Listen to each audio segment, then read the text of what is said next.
You'll be sent a link to log into your organization's member portal. You'll come to a page that looks like this. If you've never logged in before, you first need to register. If you scroll down, you'll see a button down here to register, and you'll fill in certain information that it's asked for. It's really just name and address and your email address, and click Request Access. And if we find the email address, you'll be sent instructions immediately. Otherwise, it'll go for review by your administrator. The email should look something like this. It'll have a place here, a link to set up your password. Go ahead and click on that. You'll be taken to a page that looks like this, and go ahead and type in the password that you want to be able to use to access your organization's member portal. And then retype the password to make sure that it's been typed in correctly. And then click Change Password. After you've put in your password, you will need to log in. It'll take you back to the member portal page to log in. So put in your email address and click Login. Once you log in, you'll see the household information. Now this site is geared towards being used on a phone, so it'll look nicely on a phone. So even though I am showing you the desktop, you can easily pull this up on your phone as well.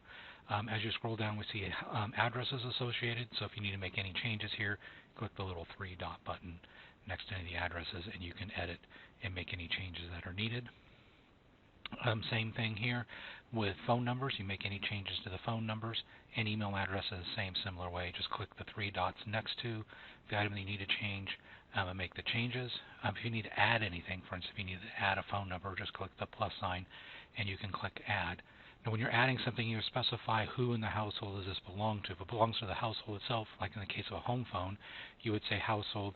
If you're entering a cell phone or something that's specific to a person, say we're going to put in Tyler's work phone number, we would say, belongs to Adam Tyler and his work phone, and go ahead and add his work phone in here. So you can see the other information for other people in the household. You can click on their name and review the information. It's going to be very similar to what you see. You can see the birthday information here, for instance, for each individual person. I'm going to go back to the household here.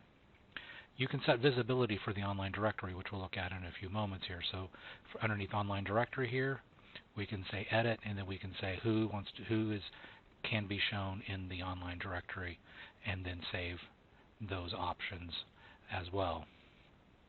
Speaking of the online directory, let's take a look at it. If you click the menu in the upper left-hand corner here, the little three lines, and you go to church directory, you can search for a name, or you can just scroll down through and see the information in here.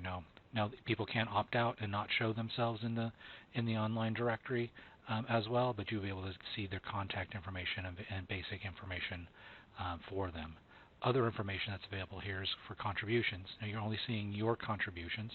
You can see your contributions for the current year, and this person not giving anything this current year.